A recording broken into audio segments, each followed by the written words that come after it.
Welcome to soda புடி. So இந்த வீடியோல பார்க்க போறது இந்த வீக்கெண்டுக்கு வந்திருக்கிற ஒரு 3 படங்கள்ப்பா. ஒன்னு ஹாரர் ஏரியா, இன்னொன்னு காமெடி கலந்த ஆக்ஷன் ஏரியா, இன்னொன்னு காமெடி கலந்த கொஞ்சம் ரொமான்ஸ் ஏரியா. ஸோ இந்த 3 ஏரியால வந்திருக்கிற படங்கள் தான் எடுத்துருக்கேன். ஸோ இந்த வீக்கெண்டுக்கு வீட்டிலே உட்காந்து ஜாலியா இந்த படங்களை பார்க்கலாம்பா. சரி, ஃபர்ஸ்ட் படம் வந்து பாத்தீங்கன்னா ஆவேசம். நம்ம ஃபகத் ஃபாசிலோட காமெடி கலந்த கேங்ஸ்டர் மூவி. இந்த மனுஷன் வில்லத்தனத்துல நம்ம எல்லா ஏரியாவிலையும் பார்த்துட்டோமா. மனுஷன் கண்ணாலேயே மிரட்டுவாரு, கொடூரமான லுக்கு கொடுப்பாரு. இந்த ஏரியாவில 6-4 விளையாசிட்டாரு. இந்த பக்கம் கிட்டத்தட்ட கார்ட்டூன் கேரக்டர் தான் இந்த படம் முழுக்க இருக்கிறாரு. ஏங்க நாங்க இப்படி காமெடி ஏரியாவிலையும் 6-4 விளாசறான்ற மாதிரி இல்ல. ரங்கனா வர அந்த கேரக்டர் மட்டும் இல்லாம ரங்கன் கேங்கே ஒரு மாதிரி தனித்துவமான கேங்கு. அவனுங்க பண்ற அட்ராசிட்டிஸ் தான் இந்த படமே ஒரு மாதிரி ஸ்பெஷலா மாறிடுச்சு. சரி, இந்த ஃபர்ஸ்ட் ஆவேசம் படத்தோட கதை என்னன்னு பார்த்தாக்க, 3 பேர் இங்க காலேஜ் படிச்சுட்டு இருக்காங்க. அவங்கள சீனியர்ஸ் போட்டு டார்ச்சர் பண்றானுங்க. ரூம்ல அடைச்சு வச்சுட்டுமா அடிச்சு கொடுமைப்படுத்துறது. ஏய், சீனியர்ஸை மதிக்கணும்டா, முதல்ல என்கிட்ட எதிர்த்து பேசுறது இல்ல, என்ன பார்த்து சிரிக்கிற அப்படின்னு சொல்லிட்டு போட்டு பழகிறதுன்னு இந்த 3 பேரை சீனியர்ஸ் போட்டு டார்ச்சர் பண்ண. இப்ப அந்த 3 பேரும் சேர்ந்து ஒரு முடிவுக்கு வராங்க.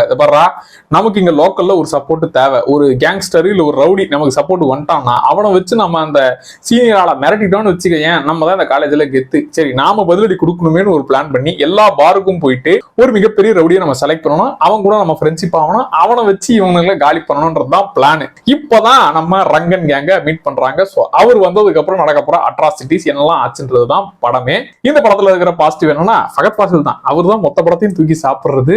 மனுஷன் காமெடி ஏரியாவிலேயே, அதாவது ஃபர்ஸ்ட் ஆஃப் முழுக்க நானூறு ரவுடி தான் அப்படின்னு ஒரு காமெடி பண்றாரா இல்ல உண்மையாவே நெஜா ரவுடியா, அந்த கன்ஃபியூஷனையே மெயின்டைன் பண்றது. திடீர்னு பார்த்தா சிரிப்பு வந்துடும். திடீர்னு மனுஷன் இந்த பக்கம் சீரியஸா வில்லத்தனமும் பண்ணுவாரு, டக்குன்னு பார்த்தா ரீல்ஸும் பண்ணிக்கிட்டு எல்லாரும் வந்து அந்த பசங்க எல்லாம் சிரிப்பாங்க. ஏங்க இவராங்க அசால்ட் ஆறுமுகம் தனுஷ் பார்த்து கலாய்ப்பார்ல, சோ அந்த மாதிரிதான் இந்த குட்டி பசங்க ரீல்ஸ் பண்றதெல்லாம் பார்த்து கலாய்ப்பானுங்க. டக்குனு வில்லத்தனம் காட்டும் போது ஆத்தாடி சிரிச்சுக்கிட்டே இருக்கான், டக்குனு சீரியஸ் ஆயிடுறான், யாருங்க இவரு அப்படிங்கிற அந்த ஒரு கன்ஃபியூஷன் மெயின்டைன் பண்ணதெல்லாம் செமையா இருந்துச்சு. அப்புறம் ரங்கன் மட்டும் இல்லாம அவர் கேங்ல இருக்கிற இந்த அம்பன்றவரு, அப்புறம் இன்னொரு வயசானவரு, 2 இந்தி பாய்ஸ், எல்லாருமே பண்ற அட்ராசிட்டிஸ். ஒரு ஃபைட் அப்போ என்னடா போஸ்ட் குத்துனுறீங்க, போய் அடிக்கிடான்னு நம்ம ரங்கன் வந்து அவங்களை கலாய்கிறது. அப்புறம் இந்த படத்துல ஃபேவரட்டான சீன் வந்து இன்ட்ரோ பிளாக் ஃபைட். சோ அது ஸ்டேஜிங் பண்ண விதம், அந்த ஃபைட் சீனும் மாசா இருக்கும். அது நடுவில் வர குட்டி குட்டி விஷயங்களும் செம்ம மாசா இருந்துச்சு. அப்புறம் செகண்ட் ஹாஃப்ல வர அந்த டம்சரா சீன் அதுவுமே செம்மையா இருந்துச்சு. சொல்லுங்கடான்னு அதை ஒரு டென்ஷனா கொண்டு போய் காமெடியா ஸ்டார்ட் ஆகி அப்படியே சீரியஸா மோட் மாத்தினதெல்லாம் செம்மையா இருந்துச்சு. இந்த படத்துல இருக்கிற நெகட்டிவ்ஸ் என்ன அப்படின்னு பார்த்தாக்க, ஃபர்ஸ்ட் ஆஃப் அடுத்து என்ன ஆஹா ரங்கன் வந்துட்டான், அடுத்தவன் கேங் வந்துச்சு, அடுத்து சண்டை நடக்குது, இப்படின்னு செம்மையா அடுத்தடுத்து பில்ட் பண்ணி புதுசா போயிட்டு இருக்கும் போது செகண்ட் ஆஃப் மட்டும் கொஞ்சம் லைட்டா டைம் லூப்ல மாட்டின மாதிரி லைட்டா சுத்திக்கிட்டே இருந்தாங்க அந்த இடம் மட்டும். அதுக்கப்புறம் இந்த டம்சரா சீன் வந்து அப்புறம் கிளைமேக்ஸ் ஏரியால அந்த இடத்த 6-4 அடிச்சுட்டாங்க. பட் அது வரைக்கும் செகண்ட் ஹாஃப்ல கொஞ்சம் லைட்டா சுத்திக்கிட்டே இருந்த மாதிரி ஃபீல் ஆச்சு. சோ அதை தாண்டி பெருசா நெகட்டிவ் வரலப்பா. ஏன்னா எல்லா கேரக்டர்ஸுமே நமக்கு ஒர்க் ஆச்சா. வெறும் இந்த ஹீரோவை மட்டுமே நம்பி படம் முழுக்க நம்ம பார்க்காம அதை தாண்டி இத்தனை கேரக்டர்ஸும் நல்லா பிடிச்சதுனால இந்த படம் செம்மையாவே ஒர்க் ஆச்சு. தாராளமா இந்த படத்தை ட்ரை பண்ணுங்க. ரெண்டாவது படம் வந்து நம்ம விஜய் ஆண்டனியோட ரோமியோ படம். சோ இந்த படத்தோட கதை என்னன்னு பார்த்தாக்க, நம்ம ஹீரோ நம்ம விஜய் ஆண்டனி வந்து பாத்தீங்கன்னா அவருக்கு வயசாயிடுச்சு. பட் இருந்தாலும் இப்ப குடும்ப பொறுப்புகள் இதெல்லாம் இப்பதான் முடிச்சிருக்கேன், இனிமேல் நான் லவ் பண்ணி பிடிச்ச பொண்ணை லவ் பண்ணி பார்த்த உடனே லவ் வரணும், அந்த பிள்ளைய நான் கல்யாணம் பண்ணி வாழணும்னு அவர் ஒரு லட்சிய கனவோடு இருக்கிறாப்படி. இந்த பக்கம் ஹீரோயினுக்கும் அவங்களுக்கும் ஒரு கனவு இருக்குது, நாம சினிமால ஹீரோயின் ஆகணும். அது இல்லாம ஹீரோயினோட ஃப்ரெண்ட்ஸ் கேங்கு ஒருத்தருக்கும் ஒரு ஆசை இருக்குது.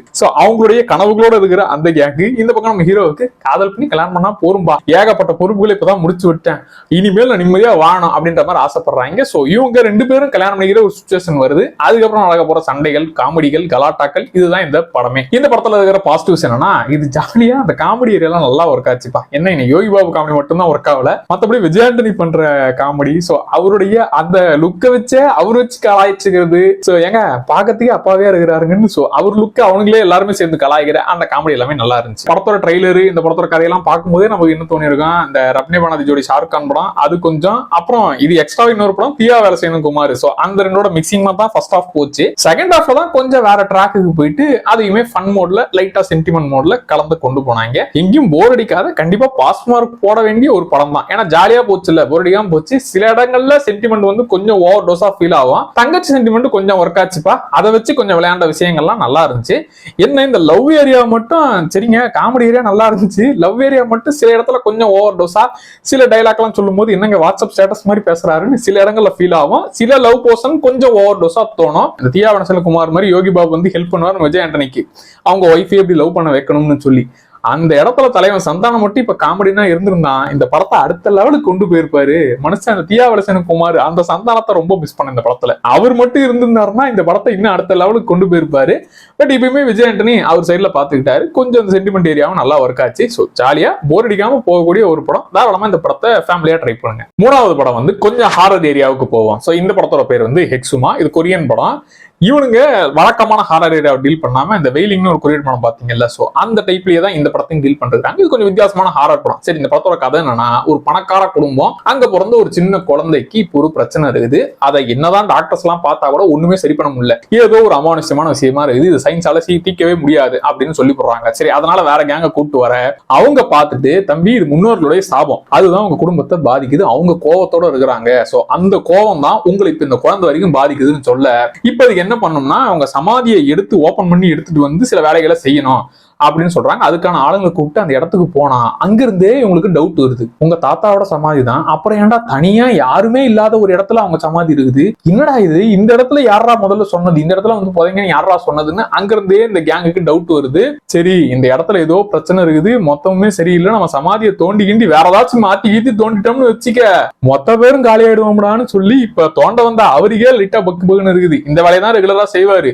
அவருக்கே டென்ஷன் ஓவர் ஆயிடுச்சு. சரி, ஓகே, நாம் இருந்தாலும் சில சடங்குகள்லாம் செஞ்சுட்டு அதுக்கப்புறமா சமாதியை தோண்டுவோம்னு சில பல வேலைகள் செய்ய, அதுக்கப்புறம் என்னாச்சுன்றதுதான் படமே. இந்த படத்துல இருக்கிற பாசிட்டிவ்ஸ் என்னன்னா, நார்மலான பேய் படமே இங்க கிடையாது. ஏன்னா அதெல்லாம் பார்த்து போர் வச்சு போச்சா. திடீர்னு ஏதாச்சும் ஒரு வீட்டுக்குள்ள போவாங்க, அங்க ஆல்ரெடி பல வருஷமா பதுங்கி இருக்கிற ஒரு பேய் கதவு திறந்து பயமுறுத்தான், மாடியில இருந்து பயமுறுத்தான், நைட்டு தண்ணி குடிக்கும் போது பயமுறுத்தான், திடீர்னு வந்து என்னுடைய பிளாஷ்பேக் தெரியுமா, அதோட சோக கதை சொந்த கதைலாம் சொல்லலாம். அந்த ஏரியா எதுவுமே இல்லாம இது கொண்டு போன விதமுமே நல்லா இருந்துச்சு. அப்புறம் இந்த சமாதியை தோன்றதுக்கு முன்னாடி செய்யற சடங்குகள்லாம் டேய் இதுவே இன்னும் ஷாக்கிங்கா இருக்குது, பேய காட்டுறதுக்கு முன்னாடி இதெல்லாமே பயங்கரமா இருக்குன்ற மாதிரி அந்த ஏரியாவில செம்மையா காமிச்சிருந்தானுங்க. அப்புறம் இதுல ஃபர்ஸ்ட் ஹாஃபே கிட்டத்தட்ட மொத்த கதையுமே முடிஞ்சு போச்சு. ஏன்டா வந்த வேலையை நீங்க ஃபர்ஸ்ட் ஹாஃப்லயே முடிச்சிட்டீங்களே, செகண்ட் ஹாஃப் என்ன பண்ண போறீங்க அப்படிங்கிற டவுட்டை கிரியேட் பண்ணி செகண்ட் ஹாஃப்ல இல்ல நீங்க பார்த்த விஷயம் ஒண்ணு இருக்குல்ல, இப்ப இன்னொரு விஷயத்த சொல்றேன், இப்ப உட்காந்து கேளுங்கடான்ற மாதிரி செகண்ட் ஹாஃப் வேற ஏரியாவில டீல் பண்ண விதமும் சூப்பரா இருந்துச்சு. அப்புறம் இது நார்மலான படம் இல்லப்பா. சோ இதுக்கு எக்ஸாம்பிளா இந்த வெயிலிங்ன்ற கொரியன் படம் இருக்கும். சோ அந்த டைப்ல ஆமாப்பா ஹாரர் ஏரியாவே கொஞ்சம் இந்த ஆங்கிள் டீல் பண்ணதும் எனக்கு வித்தியாசமா இருந்துச்சு. உங்களுக்கு பிடிச்சதுன்னா இந்த படமும் கண்டிப்பா ஒர்க் ஆகும். கால் பின்னாடி இருந்து பேய் வர்றது, கதவு பின்னாடி இருந்து பேய் வர்றது, அந்த மாதிரி எதுவுமே